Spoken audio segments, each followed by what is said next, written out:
Is it recording? Yep. Alrighty, hello and welcome to episode number 48 of the RDO Podcast Whoa. with Alex and Jason Von Cannell. Obviously, it's been a big week. I'll let you start off, mate. How's things?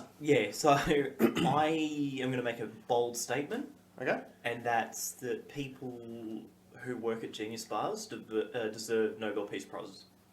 So people who work at Apple Genius Bars Yes. deserve Nobel Peace Prizes. Yes. Alright, here we go. Explain. I spent 45 minutes on the phone with Mum and Dad last night, Right. trying to set them up on Netflix, Mm-hmm. and it was the most aggravating thing in my life. Right.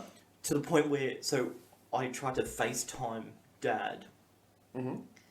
and I said, okay, so I've got you now. Now just turn, push the two arrows, like the rotating arrows, so that the camera's going the other way so I can see the screen on your iPad. Mm-hmm. Okay? And he goes, there's no button for that. I said, no, there is a button for that. He goes, no. So he goes, I'll push the button. So what he kept pushing was the only button that's on an iPhone, which is the home button. Right. Well, the home button doesn't do that, does it? So when I say tap my face, and when you tap my face, 4 buttons will come up. Can you see those buttons on the screen? Mm-hmm. No, it doesn't happen. This doesn't have it. No, it does have it. I know it has it. It'll have a hang up button. Mm-hmm. It'll have a mute button. It'll have a rotate camera button, and it'll have a camera off button. Mm-hmm. Okay, I know that's what it's got. Right. So just tap the face. So when I finally got that, he's blown up about his iPad. My iPad doesn't work, it does all this crazy stuff, and I said, have you checked if it needs an update? Yes. Okay, show me the screen. He flips it around, he's showing me the 10% of the left-hand side of the screen. Okay, it needs to see a little bit more than that. So then I said, see that big, bright, red thing over settings? And he goes, it doesn't say settings. I said, see the bottom right, see the grey button that says settings? No, I don't see it. I said, I can see it. I can see it. It's on my screen, Yeah. which is your screen. Okay? And he goes, okay, yeah, I found it. I said, see how there's a big red thing there? No. It's red! Just click that. So he clicks that. In fairness, Dad's colourblind. Okay. So then, this is what negates that excuse. So he hands it off to Mum. Mum's a little bit better with computers. Yeah. Mum's got no, don't worry about it. I've been updating it. I said, Mum, I can see there's an update. I can see there's an update. So you telling me that there is no update does not negate the fact that there is an update. There is, in fact, an update. And I'm sure it's causing a lot of your problems, because I know Apple's really susceptible. If you don't keep the latest software, all of a sudden it won't connect to your Bluetooth and you can't do all sorts, right? Mm-hmm. Just take a step back. So Dad logged into he's got a passcode, right? So he passcodes into it. Then when I tried to get him to do the update thing, and he's pushed the update, it's asked for the same passcode, and he goes, I don't know what that is.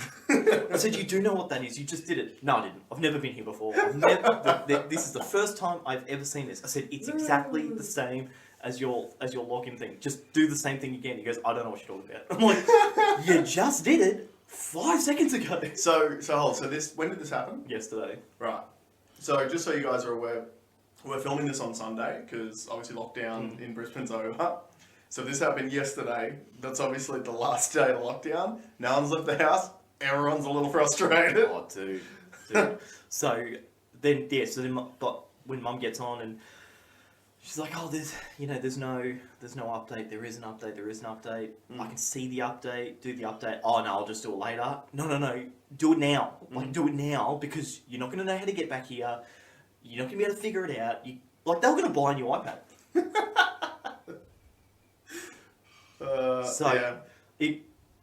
Tasha's sitting on the couch, laughing, like just giggling her ass off at how funny the whole thing is, because I'm starting to get really aggravated, really aggravated. So I don't know if those Genius guys are on Xanax or something. They've got to be on something. There's no way. Well, they're obviously just better explaining it than you are, because they're geniuses. And you're not. You don't work. No, but that makes it even worse. If you're smarter, then you're on an even higher level than the people that are your customers. So do you think that the Apple genius is like a facetious Australian genius? But yeah, come and work here, genius. We need someone on the same level as these guys using our products. Oh man, it is so hard. It's so hard. Apparently the same thing happens. Tasha's mum's phone, every time they boot the phone up, all the icons are in different spots. She goes, I didn't do that. You did. You did do that. So put in the comments if you've got any like old person tech stuff. I can tell you what mine is. So when my least favourite old person tech thing I've ever had to do was explain Honda display audio sat-nav systems to retired people and tweed heads.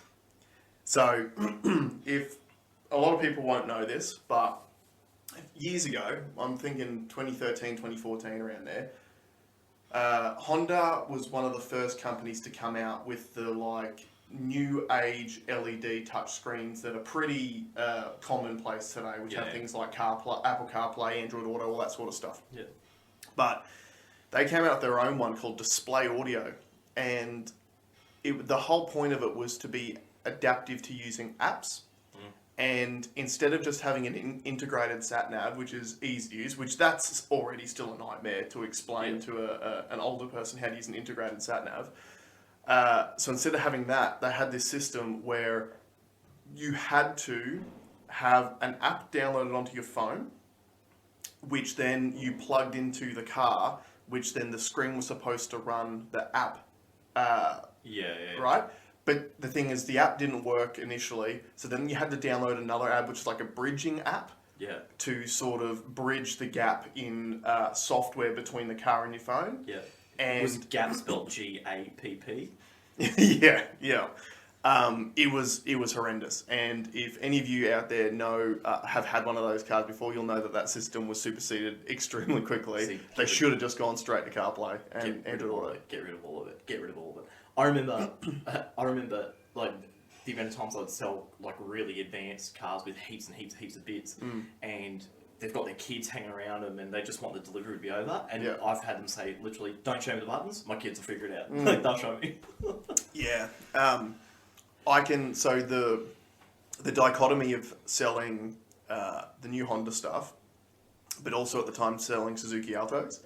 Suzuki Altos, best deliveries nothing ever. Literally has nothing. You show them where the key is to start it, how the aircon works, and the normal ducted, like old school aircon works. Yeah. And the last thing, which is a little bit unique, is you had to show them how to use the manual adjustments for the side mirrors. The mirrors. Yeah. That's it. That's all that was in the car. Oh, and the radio. So put in the comments, like, what are your absolute technological frustrations? Because I consider myself a tech savvy guy. I consider myself okay, like moderate at like PC stuff. You know, I do have a friend that helps me out a lot. Gives me a lot of help, but from touch, app, all that kind of stuff, I'm really good at it. And I feel like I'm pretty good at explaining stuff, but it's pretty hard when the person's saying, no, those buttons don't exist, when I know that they do. I know that they do. Okay, now, second thing, I had a bit of an interesting discovery. So I consider myself a pretty avid investor. Right. So I've invested in. I've tried everything. I've tried individual shares. I've tried managed share funds. Property. I've tried. I've invested in other people's businesses. I've now invested in my own business. Crypto. The whole I've tried. If there is like an investment facility out there, I want to have a crack at it. And the managed share funds don't work because the managers aren't good enough to to pay their fees. Yeah. So, and in a way, investing in individual stocks is basically gambling. But years and years ago, 2000, must have been 2014 or something, I went to work for a guy who dabbled in the stock market too, and he goes to me, "Hey, have you seen Hertz rental car shares?"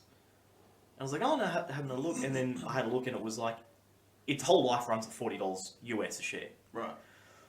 It was $9. Mm-hmm. I'm like, whoa, okay. That seems like a really, really good discount. He goes, yeah, I'm thinking about getting on it. He goes, do some research. So I go do the research. I'm like, oh, they're about to basically go bankrupt. Right. I'm like, yeah, that's probably not a good sign, you know. Mm-hmm. So anyway, he didn't buy them, and they went back up to $40. You know? More anti-financial advice going at you. I've from got the many of RDO these. podcast. I've got many of these. So, but what's the saying? Fool me once. Shame on you. Shame on you. Fool me twice, shame on me. Well, when I saw it drop to $1.40, I'm like, yeah, I'm on that. So I just put $1,000 on it. Yeah. And I can't remember what it was, a year ago, 18 months or something like that. Anyway, they went bankrupt. Like, and I did the master stroke in terms of what investors do is you put your money down first and then you start researching what had happened. And I was like, basically the whole story was they owed way too much on the stock that they already had, so they're way too highly leveraged as a company. Yeah. Then the pandy comes, no one can rent cars, people are too scared to rent cars anymore. Yeah. You can't sell the cars. So remember that at the very start of it, cars were worth nothing for a moment because no one knew if you're going to be able to finance them. Yep. No one wanted to drive anymore. No, there was so much uncertainty. So they filed for bankruptcy. Now, America's bankruptcy is very different to Australian bankruptcy. In America, you're allowed to still trade. Oh, okay. In America, you're even allowed to reissue shares. Really? Yeah. Wow. So I was like, okay. I'm not against the still being allowed to trade thing. Because at the end of the day, if you can still trade to actually make some money, do you have to pay that back to your I'm not 100% debtors? I'm not 100% sure how that works. Because if you could, like, if Seems like a the good thing. system was, like, at least the people who you owe money to have a chance of getting some money back rather than getting nothing and just having to write it off. So if that's the way it works, although in America it's probably just like, no, I'm bankrupt now, I'm going to keep trading as normal, I just don't owe you any money anymore. I owe these new guys money. Yeah. So I also noticed that, so my shares, I bought them at $1.40. I think they went down to like 80 cents US or something. And I was like, okay, just wait. Then this notice comes out that says something had changed, and I didn't read it. I was in a rush. I didn't read it. Not surprised. And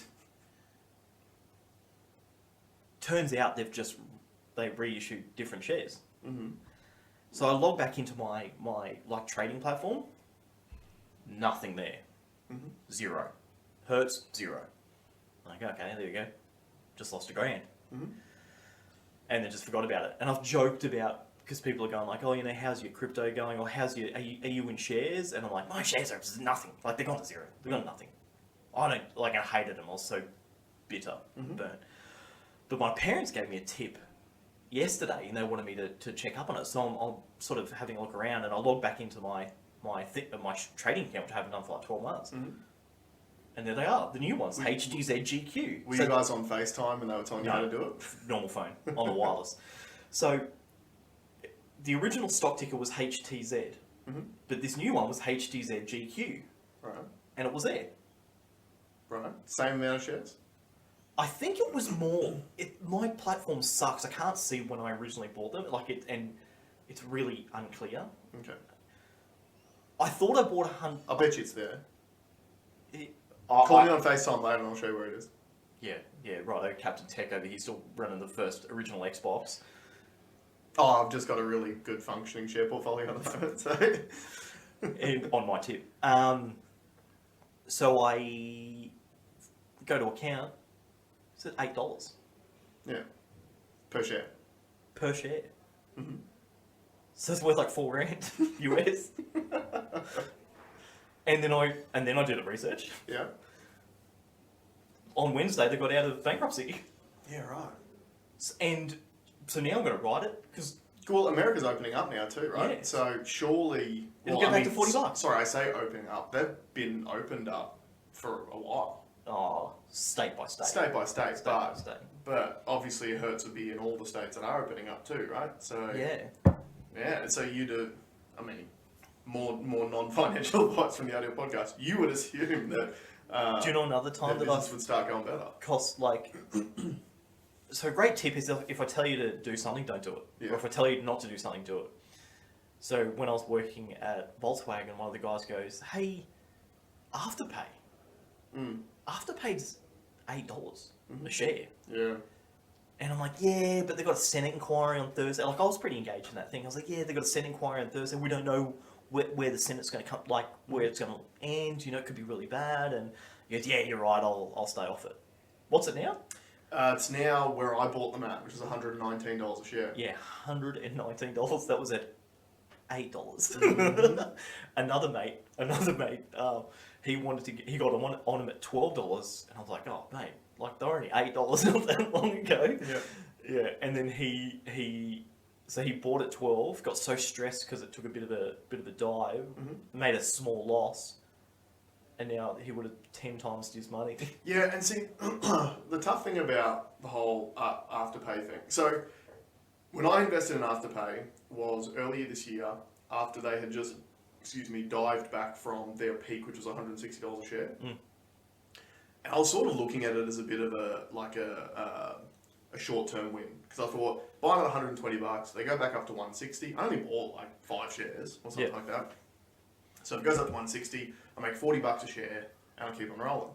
And I'll probably take that money and just reinvest it in VAS, in the ETF. And my thought process behind it bouncing back was obviously with the stresses from, like financial stresses from the pandemic, but also with things like the rent relief, mortgage relief, that all going out the window.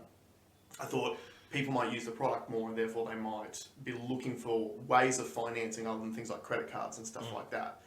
Because the whole point of Afterpay is that as long as you make your payments, you don't pay any interest or any fees. So that's a positive thing. And so for me, 2 reasons I invested. Number 1, I saw a profit opportunity. Number 2, I actually believe in that financial product more than I believe in credit cards. For sure. So I sort of, in a way, it's kind of trying to show support for a company that I'm like, I back you guys, I want you guys to win, and I want credit cards at 20% interest to fuck off. Yeah.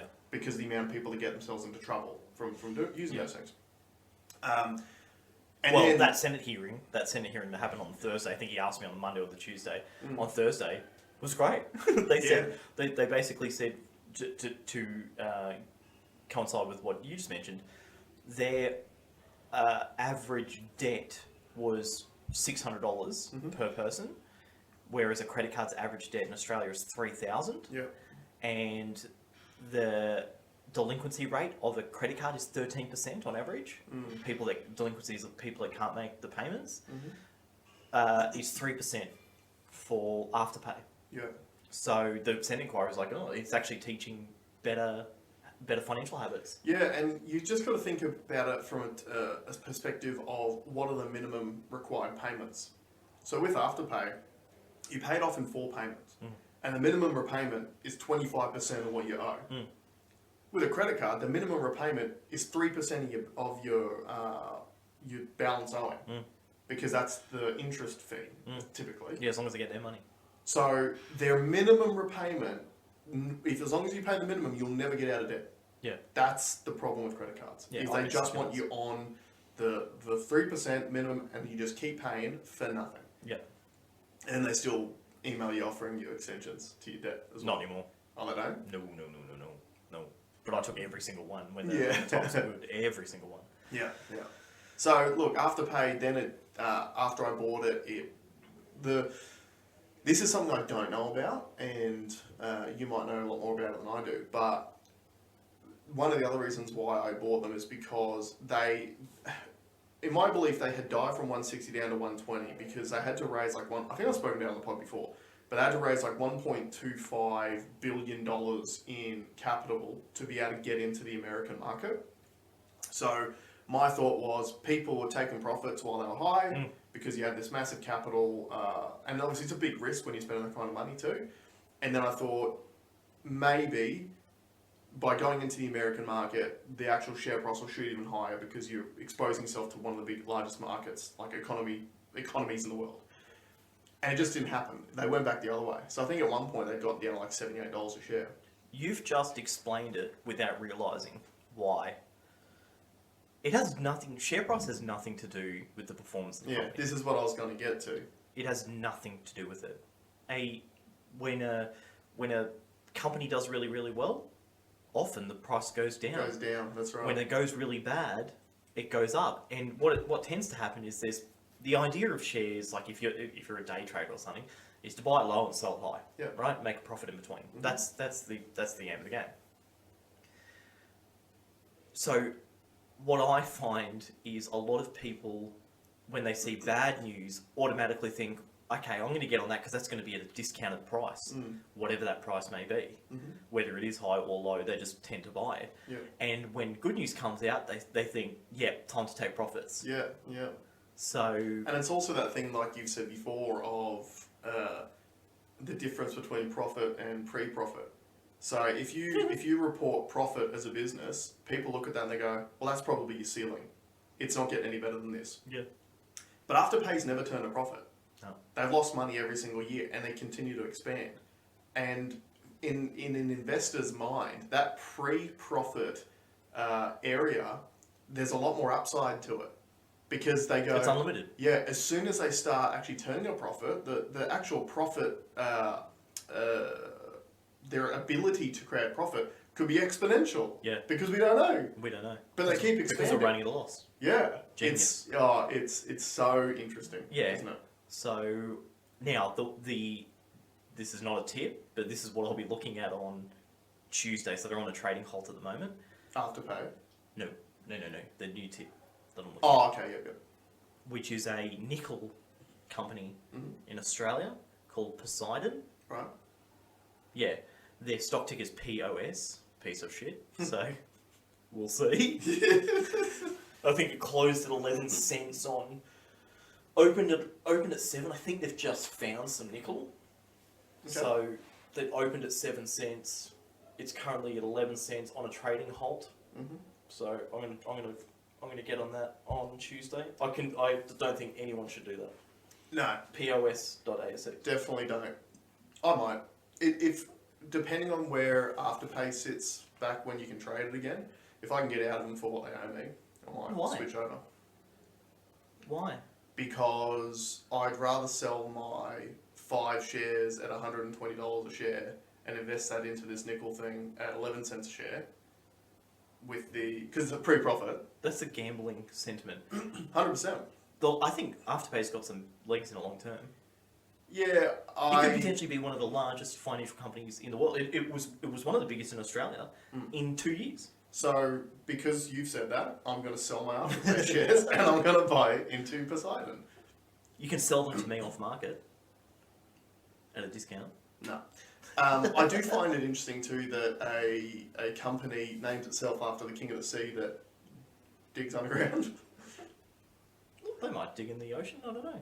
Maybe. Oh, speaking of the ocean, how's that fire in the Gulf of Mexico? Oh, where it looks like Ragnarok's beginning. Seen that? Gulf of Mexico.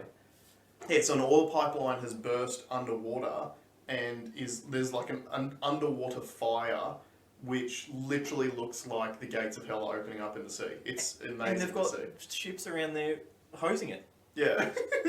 Like there's not enough water. Not enough water. There's not enough water. It's in the ocean. The fire is under the water. Yeah, it's crazy footage. It is an insane thing. Yeah, so whatever faith you're from, repent, do whatever you're supposed to do. Oh, yeah. Because the rapture is coming. For sure. Yeah. For sure. Yeah, no, that is wild. Someone had said, I saw some guy go, oh, this has never happened to solar or something like that. But I think it just happens in much smaller, like it's distributed fire. Well, where does solar come from? A giant fire in the sky. It's been happening to solar since before time. So your solution is to face solar panels at the gates of hell? Yeah. Well, isn't that what, was it Inventor? No, Doom. It's the story of Doom, isn't it? It's Argent Energy. Argent Energy. The world decides that it's found this untapped resource of power. Mm-hmm. Problem is they've got to go through a portal to hell to get it. And it looks like we're harvesting souls as we speak. Yeah, it's in the Gulf of Mexico. So do you think the hole goes the whole way through?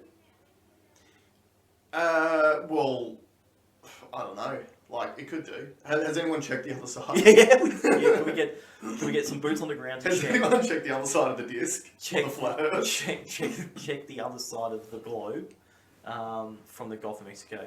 Please, if we can just confirm that. Yeah, there needs to be an investigation. There needs to be an Look into investigation. Do your own research. Speaking of super geeky things, and this is going to be something that means absolutely nothing to you and absolutely nothing to anyone who's watched, but I think I told you about 6 months ago I started playing Diablo 2, which is a game that I devoted many, many hours of my life to when I was in high school. And I'm doing a thing called the Holy Grail, which is just trying to find every unique item in the game. Yeah. And it's a very simple process of you kill the main bosses because they drop the best stuff, and it's a random generator when you kill them every single time, so you just got to do it over and over again. So the whole point is you try to power up your characters to get as strong as they possibly can and do it as fast as you possibly can, because then you get more drops and then it sort of adds up. And this week, so during lockdown, because obviously we haven't been able to leave the house, I've been able to actually pick it up a little bit more and play a little bit more. And there's a thing in the game called rune words. So one of the drops you can use, you can drop runes, and there's like, I don't know, 30 different runes, and they're all different levels, so therefore different drop chances. So the low level runes drop all the time, the high level super rare. And I managed to find the runes, which you need high level ones, to make a rune world called Enigma, which essentially is the best armor in the game because it gives you a +1 to teleport skill on any character that you use. So the whole thing with, they call it magic farming, when you're trying to find the unique stuff. That's so lame, yep. The whole point of it is you want to be able to get to the bosses quickly, so usually the sorceress is the best option because she's the only one that can teleport, but she's super weak. So once you can actually get to them, it's hard to actually kill the bosses. Whereas you could use a paladin, which is a stronger character, better survivability, more damage, and now I've got the teleport skill on him because of the armor, so now I can teleport them way faster. And literally as soon as I got Enigma, I started just knocking all of these items off my list. So that's a pretty big deal for any D2 fans out there, which I know there's absolutely zero of you watching because it's a 20-year-old game. Yeah. But that happened this week, and I'm very happy about it. Well, I cracked open a little bit of iRacing over the weekend, and I was testing my new gaming setup using these boards, and I've actually just modified it a little bit to make it a bit more sturdy. And I did my first track race, and it was nearly faultless. I had one big snap oversteer where I actually moved the steering wheel moved to my hand. Just don't snap oversteer. Like, just if I learn to drive smoother, which helps my racecraft, that's actually a good thing. It's almost like a good training tool for race car drivers. And I thought, because I I tried some more of those unranked races, just absolute carnage again. And I thought, okay, I'll go to the ranked ones where the player's a little bit better. They're not much better. Well, that was D class because I didn't feel good enough to go into like a C or a B class race. So I did a D class race. They suck too. Is the game able to ascertain, like, if someone just takes you out, just straight up crashes into you, is the game able to ascertain that wasn't your fault? Yeah, so you get, well, no. But if you do something real gnarly, people can get, like, put in, like, an investigation, and you can get banned from the game.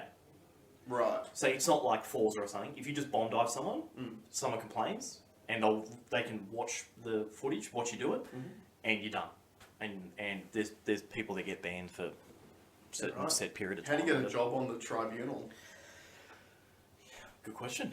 Good question. It is a pretty cool company. So because they laser build the tracks, so which means they have a team of people that physically go to the track, lay all these tripods around with this laser technology.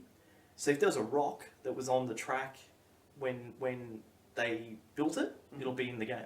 Yeah, okay. It's really amazing. Was iRacing the game that they originally created to have like a race series which could then get you into the V8 supercars? Was that iRacing?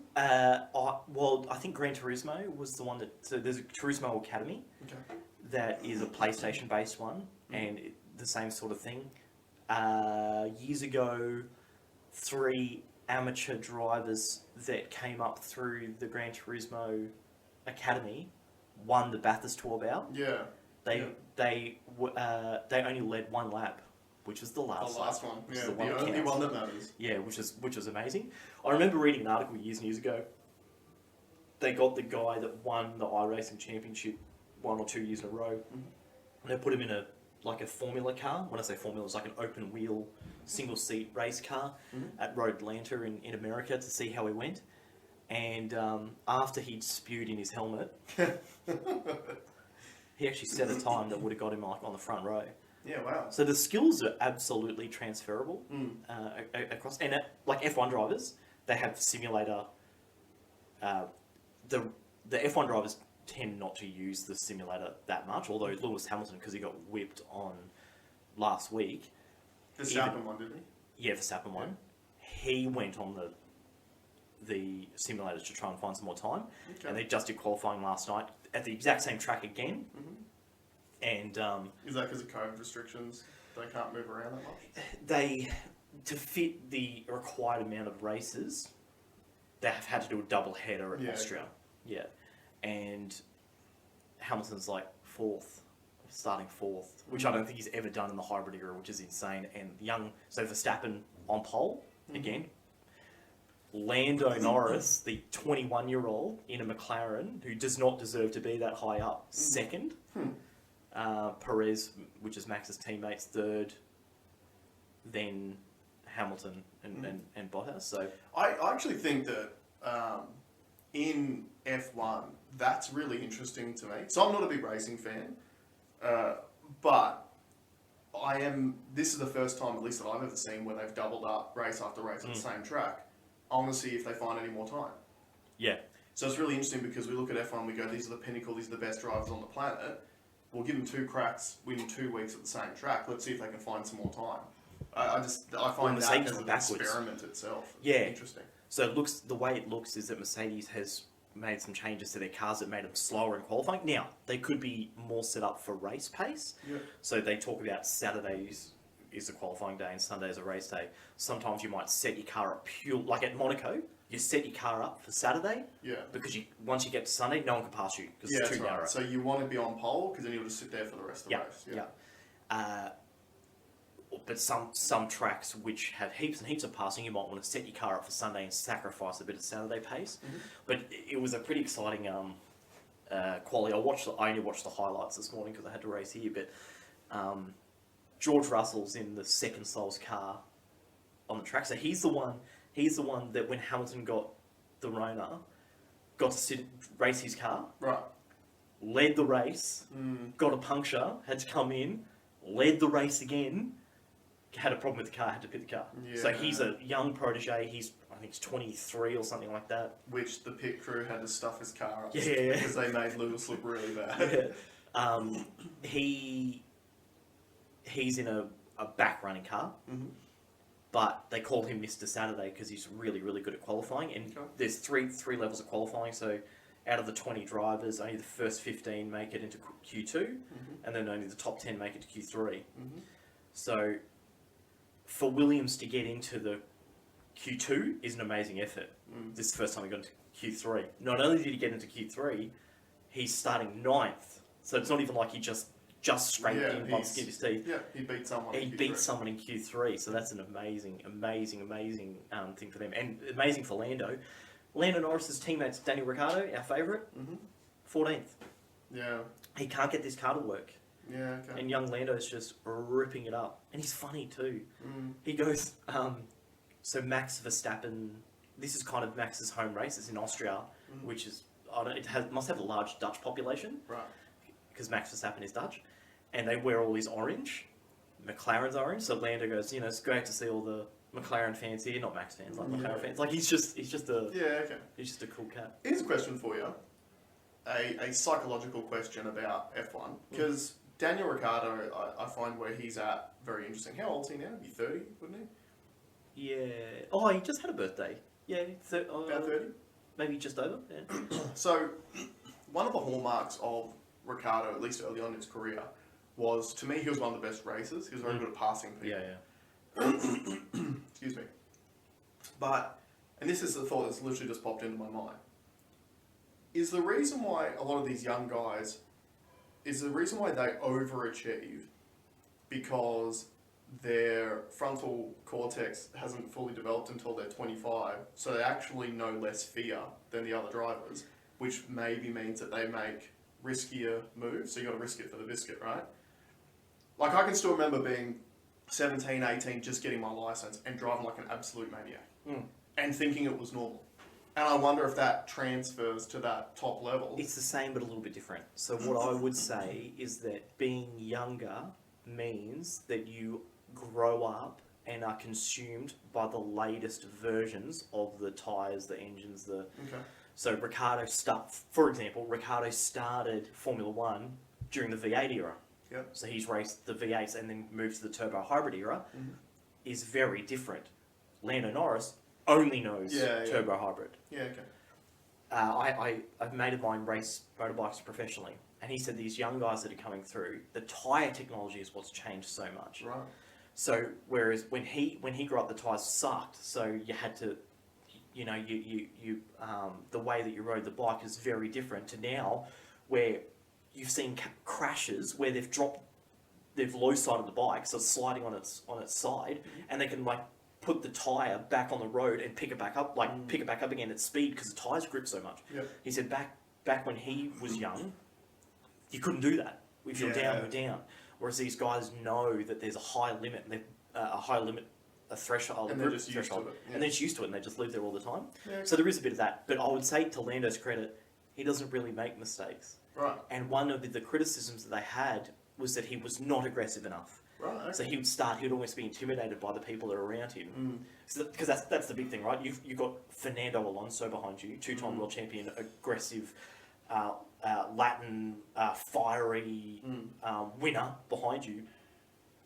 How does that play into mentality? Yeah.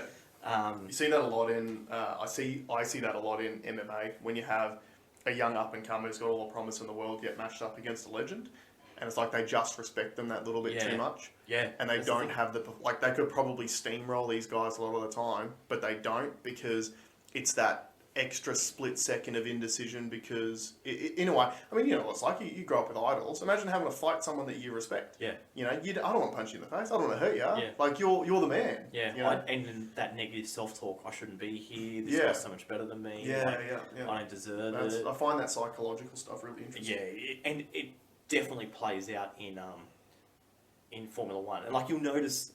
And Formula One's got the biggest egos on the planet too. Yeah.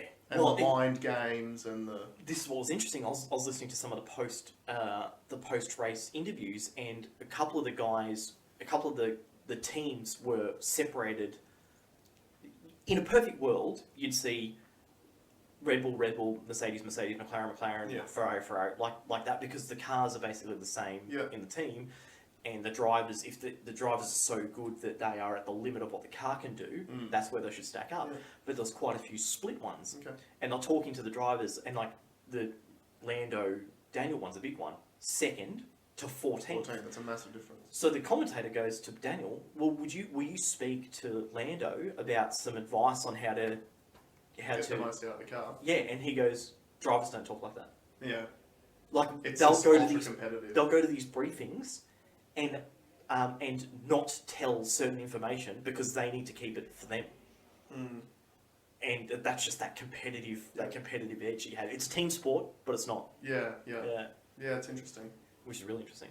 But going back to that respect of the old dog thing, there was a couple cases where, let's say, Hamilton's made a mistake or something. So on track, he's now 14th, but he's working his way through the field. People will yield for him quicker. And it's like, well, because they're used to him lapping them. Yeah. Because he's so good. They see this black car coming behind, they're like, oh, well, I'll let him in front. Yeah, but it took a couple of races to realise, no, we're on the same lap. We're vying for the same position now, so... Wow. Yeah, you can't bully it. Yeah, it's and Lewis just signed for another 2 years too, which I was surprised by. Yeah, it is surprising. Because he's not leading this championship this year, This year, it would be his 8th championship win, which make him the greatest of all time. Right, so he's chasing that. Okay, that's not surprising then. Yeah. I'd be chasing that too. Yeah. But then it becomes that thing of, father time claims everyone. But he can do it, man. He's driving better now than he's ever driven. So why isn't he leading this year? My theory is that Mercedes is putting all their development into next year's car under new regulations, just like they did before the turbo hybrid era.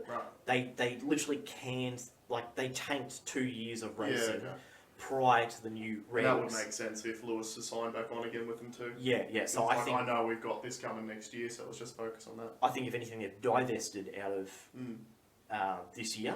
Yeah. And we'll let this one half tank because they want to be dominant in the next year.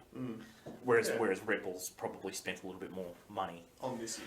And I want to say, who's leading this year? Is Verstappen's leading. Okay. So from a Honda guy, right? Last week, Honda won as a manufacturer. Honda won Formula One because they are Honda power units in the Formula One car. MotoGP, Marquez won a race after coming back from injury. And they won the IndyCar race as well.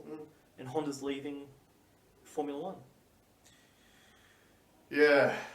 I don't know what's happening with that company, to be honest. Because, obviously with the changes that we've already been through about what they're doing in Australia, to me that signals a slowing of their business model I've always found, obviously, business is very interesting because it's all based around exponential growth. And obviously at some point in time you'd assume that that's got to stop. And I feel like the decisions Honda's made as just a base level vehicle manufacturer in regards to Australia indicates that they're we got to slow down a little bit, which in a way I think is actually a really mature company decision, because I think it's a very hard decision for a company to make, because for some people it looks like you're just throwing in the white flag and you're quitting. But I don't think that's the case at all. I think it's they understand that we're a very small but ultra competitive market in Australia. So why would you invest all of this money in retooling cars for our roads and driving on the left-hand side of the road when you could save all of that money and just focus on other markets overseas? And also the sheer cost of having to send cars over here and maintain a dealer network and all that sort of stuff when you've only got 25 million people. I think it's a really mature decision. And I wonder if they, because of, obviously, I think, I don't know how their business is going globally, but I would assume that during the pandemic they took a hit as well. Did they make the decision to get out of F1 pre-pandemic or post-pandemic? I think it was on the cards. Right. I think it was on the cards pre. And maybe it just tipped them over. But I can't help but feel like maybe it's a mature decision. So I'm all for because I'm a capitalist. Yeah. Go for the growth. I would probably say that Japanese business, their weight, they need to move with the times a bit more. Yep. I've read a couple of things lately that talks about how some traditional Japanese traditions are costing them in big business. Right. Because think about in the 80s and 90s that they dominated the tech world. You go back there now. And cars too. Yeah. They're not now. They've not innovated. Yeah. They have not innovated for a generation, basically. Yeah. And I follow a import page, and they're talking about how for those auctions, they used to be known because they could put a car through and it could be sold in 30 seconds. But they said that now is slower than what any other digital marketplace does. You could do that on a mobile phone app. Yeah. Yet they've still got all that old infrastructure. They're still living off that. And they really need to update. Because they're in a bit of trouble. They've got a very aging population. They're a welfare state where they're and the problem is that there's not enough being produced to start to pay off. They're going to get to a tipping point where the welfare will outweigh what the GDP. what the GDP is. And in my view, they need to innovate their way out of it just like what we do, like that, the conversation I had with you about our budget, you know, the government announced the budget, and I hated both of them. Yeah. Because in my mind, the best way out of debt, the best way out of a poor standard of living, and I'm not saying we have a poor standard of living, but it can always be better, is innovation. And if we innovate our way out of it, and if we promote innovation, we could tick all those boxes. Yeah, well, I mean, what supports your argument is, you know, they released those forward estimates a week ago to 2060, and it looks like our budget's going to be in deficit until 2060. Yeah. So if you had innovation, that's going to obviously be a massive difference in the budget in the long term. Yeah.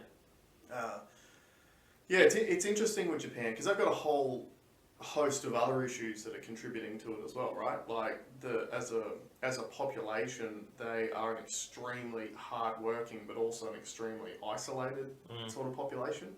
So I know that they've got, you know, high suicide numbers. Very high. Yeah. I think that I've seen stories over, you know, the last few months and years about how younger people just aren't. They're not connecting. They're not creating families. Yeah. They're not.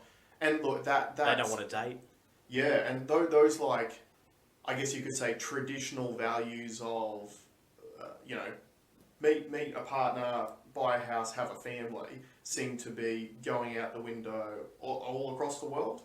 Would that be fair to say? Like, there's a lot of countries, like even in Australia, like, you know, people these days often aren't getting married. They're not having kids. Like, we have an aging population as well. I think that that's happening across the world, but I think that Japan's such an interesting example of it because they've got such a small country, such a high population. Is it 70 million people or something like Japan, which is aging. So yeah, I think you're right. I think there might be a lot of pain in the coming decades for that country. Yeah, I feel like they just need to get rid of some of the bureaucracy. They've got a lot of traditional bureaucracy. That's sounding really wrong. Yeah. That they need to get rid of in this modern day time, and they just need to go back to you've done it before. Yeah. How can you replicate without doing the same thing again? How can you replicate the new? How can you pave a new way? Because I think, like us, we have. I reckon one of the biggest things that we have in Australia is smarts. I think we've got a lot of smart people here, but I don't think we utilise it. Yeah. I don't think we have I don't think we're very pro-innovation. I think we're very pro-intelligence. I don't think, like... I don't like the idea that Afterpay has to go to America to make all their money. But that's just reality. It's just market size. For sure, but let's... Or maybe use that as an example of, okay, this is a hotbed for great ideas. Mm-hmm. How do you help harness those great ideas? That would be my political strategy. Is I want to create an environment, whether it be tech or I don't want to use the word tech, but innovation. I want to innovate our way out, and I want to promote thinking that creates innovation. Yeah. I want to have industries that we don't know about yet, as opposed to trying to drag old industries, trying to prop up old industries. Let's do it here because we have the smarts here. We just need to utilise it. Yeah. So I want to find there's obviously got to be some solutions there. Yeah, I want to find an independent. So who's going to get? I don't know when the next election is. But next year. I was so shitty at both main parties' budgets. That lacked any sort of forward thought. Yeah. At least there's something in there about video games. Yeah, the video game one was alright. Esports is gonna be huge. So I know we've not mentioned it yet, but obviously we had the lockdown this week, and there was the announcement of the 4-phase plan out of COVID. Yeah. Which, as soon as I saw it, it completely lines up with what you said about the government playing both sides. Did you notice that? No, I thought the opposite, but you tell me yours.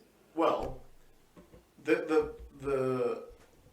so 4-phase plan, and we're in phase 1 at the moment, and phase 1 is where we need to suppress the virus and get everyone vaccinated. And we are, you've got to move through the steps, and the trigger to move through to the next step is a vaccination rate, which is...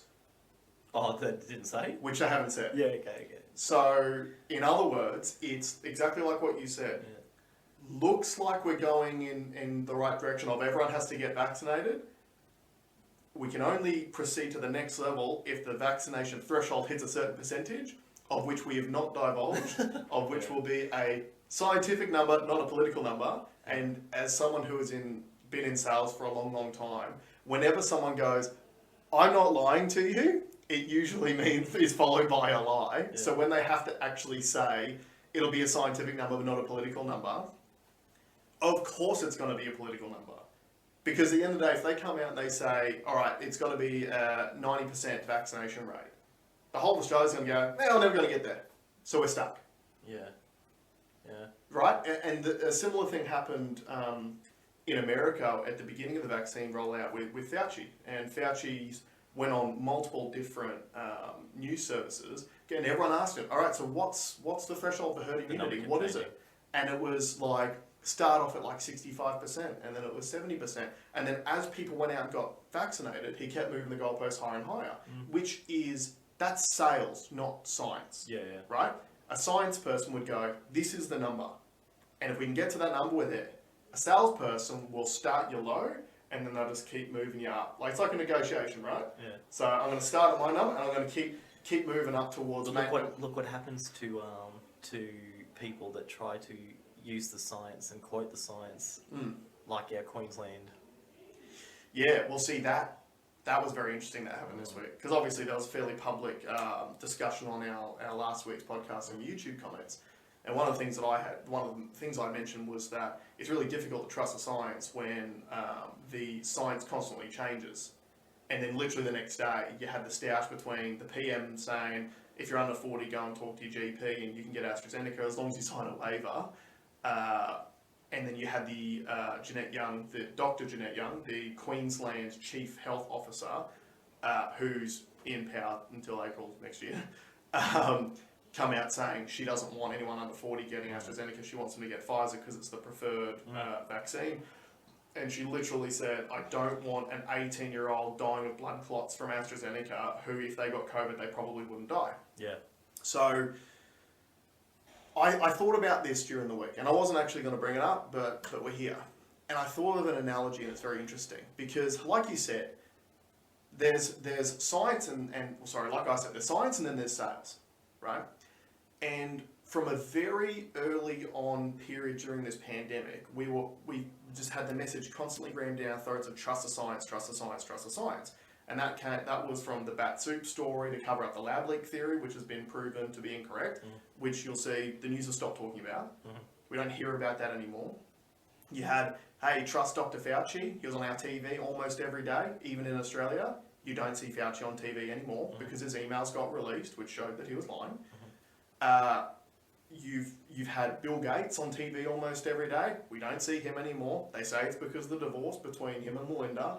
But it just so happened that he disappeared out of the news cycle just after he had that interview about vaccine patents and trying to protect the patents. So if you're pro-vaccination, which is perfectly fine, you should be very anti-Bill Gates because he's just tried to protect patents for companies to protect profits. But I thought about this. Two key things for me are really, really interesting out of the entire pandemic. And they're two key figures. Number one is Dr. Robert Malone.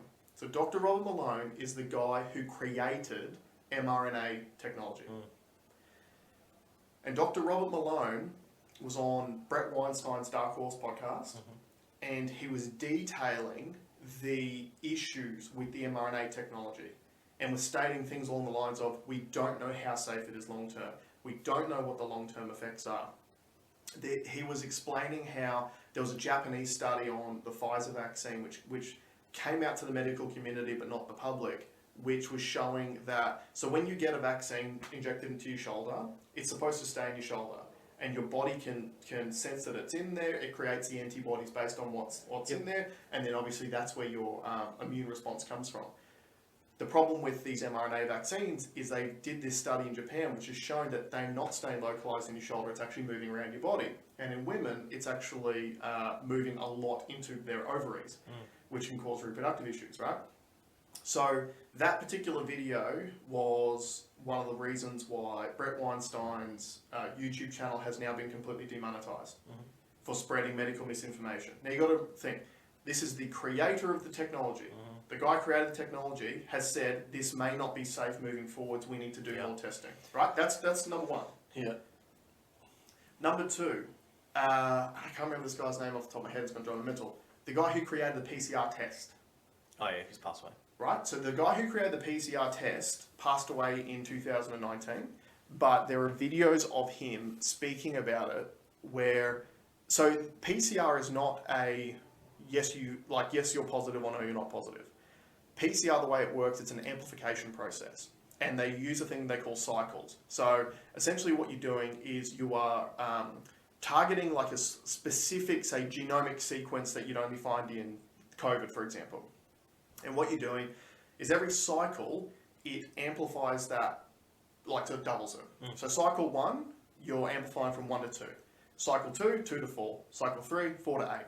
And so on and so forth. So it's exponentially amplifying this sequence that you're searching for. And the sweet spot based on the science of PCR is about 28 cycles. 28 cycles is where you see sort of peak load and whatever it is. But with PCR, it's not just you've got it or you don't. You also have to interpret the data. And what the inventor of PCR testing said was that you don't go over 35 cycles, because it is extremely unlikely that you won't find at least one molecule of everything in a human being. That's what he said, that the PCR is so accurate that it could find anything. Like if you cycle it enough, you'll literally be able to find anything. Yeah. So he says not to go over 35. Now, I have read the document, and again, I can't remember the name of the document off the top of my head, but it's on the TGA website. I'll post a link for it in this week's YouTube video. But I've read the document that it's on health.gov, which tells the medical community how to interpret these PCR tests.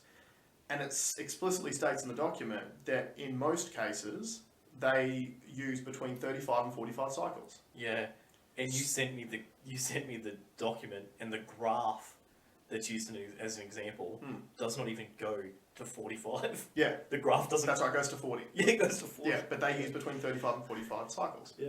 So the inventor of the technology said don't go over 35, and our health system uses 35 to 45 cycles. Now, there's another part when it comes to the interpretation of these results, which is also in the same document, which is all based on a probability of the population that you're testing. So what that means is, and the example they use is, if you were testing people on a cruise ship who have a 50% chance of having the virus. So because you're all isolated on a cruise ship, you've either got it or you don't. Yep. So if you've got a 50% probability of having it, and then you do the tests, there's like I think the margin for error is like 0.05% or something like that. So what they were saying is that if you have 100 positive tests that come back from that, 99 of them will actually have the disease, but you'll have one false positive in that scenario. Right. That's if you're testing symptomatic people on a cruise ship. There you go. If you were testing asymptomatic people, so people not showing symptoms, in let's say an exposure site, the probability goes well and truly the other way. Where if you have 100 tests come back positive, the actual likelihood that people actually have the disease out of that is about 4 to 5 people will have the disease, and 95 people won't. 95 will be false positives. So that's where the interpretation of the data is so important when it comes to PCR. And that's why going over 35 cycles, you're just going to guarantee yourself cycle. You're going to guarantee cases, but also, the higher cycles you go to, the more margin for error you've got in your testing. So let me wrap this all up. So you've got 2 key figures. Guy who created mRNA technology, guy who created PCR testing, have publicly stated potential issues with it. So let me ask you this. If you were buying a car, because we've both been in car sales, if you were going to buy a car and the manufacturer of the vehicle released a video on YouTube that said, hey, you probably shouldn't buy my car because there's a potential risk involved with buying it. would you trust the manufacturer of the vehicle who's telling you not to buy the car they built? Or would you trust the salesperson trying to sell it to you? Yeah. Because at the moment, we're all trusting the salesperson. And this is really interesting because this happened very recently. In the motor industry, Takata airbags. Takata airbags. Yeah. Is it? Yeah. I think it'd be Takata, wouldn't it? Takata. So Takata airbags. So we had this in the motor industry recently where any vehicle that had a Takata or Takata airbag installed into it, you weren't allowed to sell that car until that airbag got replaced because there was a minute chance that the airbags might go off and kill people. Yeah. And I think 3 people in the world. So 3 people globally died from it happening. And you've had to replace somewhere in the vicinity of 100 million airbags or something like that. It's changed the way that we sell cars. Like, so every car that I in stock, I have to do an airbag check. Yep. And so at every dealership stage, those checks have to be done. That's right. And we had all the processes in. You had to put the stickers on it saying it's been changed or needs changing or whatever. And the idea was the older airbags had to get changed first because they're the highest risk, right? Now, why is that different? So why was our response to Takata airbags different to our response to these guys saying, hey, there could be issues with the vaccines or there could be issues with the PCR testing? Liability. If we as a company sold a car that hadn't had its airbag replaced and that goes off, you, the company, could be physically liable for that. Yeah. So that's your doctor who's just been given an indemnity form. Yeah, it's a $1 million fine too for deals. Yeah. The manufacturers could be held liable for it. Yep. So this is also detailing the issue with when you hand liability exemption out to people, they don't have to do the right thing. Yeah. But we've literally had this scenario in the car industry. There was something which, again, was a minute chance that something could go wrong, but like Takata went into bankruptcy. They're gone. Yeah. They're gone. Yeah. Because they had to liquidate all of their money to fix this problem. Yeah. So, like I said, that's my key thing. So any of you guys who are like, trust the science. Okay, I trust science, right? But I trust the people who created the product more than the salespeople trying to sell it to me. Well, yeah, I trust. The one thing I will say to that is the science does change. Yeah, we've shown that it changes, haven't we? Yeah. So whatever the science is today doesn't necessarily mean it'll be the science tomorrow. Yeah. And when you are looking at certain data sets, you can make the data work either way. Yeah. Either way. So it's about having to interpret the data. Like you said, you got someone trying to sell to you, you'll interpret the data differently too. And that's why, so to bring it back to where we started, I found it so interesting that our pathway out of COVID is to get the vaccination up to a threshold, which is to be determined. Yeah, undisclosed. Yeah, undisclosed threshold. And everyone seems to be happy about it. Like, obviously you've had the premiers all going at ScoMo, and look, quite rightfully so. Like, I think it was very clumsy of ScoMo to go out and say, hey, anyone who's under 40, go and talk to your GP. Actually, that's one other thing that I want to mention as well. A lot of people are up in arms at the moment about the vaccination rate. So if you're pro-vaccine, that's perfectly fine. Go and get it, that's cool. We're still in phase 1B. Yep. So you've got the media constantly blasting us every day saying not enough people are vaccinated. We're still in phase 1B, which means only over 50s are actually eligible for it anyway. Yeah. So people under 50, the only reason why you're eligible, which is why ScoMo said go and talk to your GP, is because you actually have to have another risk factor that could make you potentially higher risk to die from COVID to even qualify to get vaccinated anyway. Yeah, but I think they are giving them out. Well, because I know a few people that have no issues, no anything, and they've still been able to go get it. Yeah, and that could be just a case of you go to a doctor and say, hey, I feel like I'm at high risk of getting it, can you give me the jab? And I'm sure they'll give you the jab. Yeah. Same as if you go to a doctor and go, hey, I'm stressed out, they go, how many weeks do you need? Like, they write you a medical certificate for it. So, before people get up in arms about where the vaccine levels are at, it's still only over 50s that are technically eligible for it now anyway. So this sort of messaging is what's turning everyone against each other. And we've mentioned it that many times on the pod. Regardless of the topic matter, I know this is really, it is supercharged for people because it's polarizing. It's polarizing, that's the better word for it. Regardless of what side you're on this subject or many other subjects, the minute you discredit the other side by saying you're crazy or you're stupid or you're racist or whatever the buzz term is that you want to use, the communication breaks down. You should be talking to people on the other side of the aisle. And like I said, public stoush in the comments last week was someone who has clearly got different views to me. And I welcome that. And the fact that that person watches the podcast, which is obviously saying some things that he doesn't agree with, I think that's a very positive thing. Yeah. Like, we should be exposing ourselves to other sides. We should be having conversations, for sure. 100%. Because you don't want to become divided. You want to come together and come to the right conclusion. Find the truth. Find the truth. Find the truth. Yeah. Exactly. And time will tell what the truth is. Time will tell, absolutely. Yeah. We'll eventually see what's happening. So that's enough about COVID talk. I want to mention one last thing. We need to be quick because I've got to go. Okay, one last thing is we've been bitching about footy scores over the last few weeks because of the 6 again rule and all that sort of stuff. I just want to give you what the first 5 games of this weekend scores have been. Yeah, okay.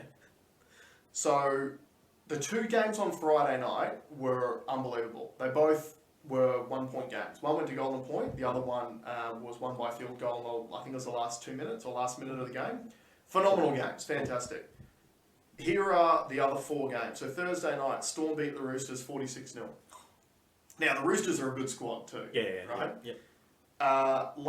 This is last night's 3 games. Knights beat the Cowboys 38-0. Titans beat the Raiders 44-6. Oh. And Manly beat the Bulldogs 66-0. It's broken. Game's broken. Game's broken. Game's broken. Gotta fix it. And the discussion has been around how do you fix the game? Because to me... Only head highs allowed. Yeah. If you tackle below the shoulders, you get sent off. Yeah, so you just need to get people with real strong necks. That's what you're looking for. And thicker heads. Yeah. But Game's broken. So obviously, to me, it is the 6 again rule which is causing the blowouts because, like the Manly game, I'm pretty sure in the first half of the Manly game, Manly had 90% possession. Because what was happening was, Bulldogs would kick off to Manly, they would run up, and there'd be a couple of 6 again calls, so they just keep getting extra sets of 6s all the way up. And then Manly scores down the Bulldogs end. So then what happens? You go straight back to the middle, Bulldogs kick the ball off to Manly, and the same thing happens again. And again, and again, and again. So this is I want to know what you guys think about what would the solution for this be. Because there's 2 main ones that I've got in my head that I've sort of thrown up to people, and I've had some various responses. Number 1 is change it so whoever scores then kicks the ball off to the other team. So at least the other team gets to touch the ball. Right? Shout out to Patrick, my mate. He sent me a comment on Reddit the other day, and it was like, this is my first game of NRL. When does the orange team get to play? So that's the first suggestion. The second suggestion is, obviously fatigue is a massive factor in this because the team that is defending is just getting too tired to be able to do anything. So do you increase the bench from 4 players to 6 players, and do you increase the amount of total interchanges you can do from 10 to 15? To get more fresh players on the field. So let us know in the comments what you think. Or tap and go. Yeah. I don't know what that is. Anyway, let us know in the comments what you think. Thank you very much for joining us. Stay happy, stay safe, and we'll see you guys next RDO.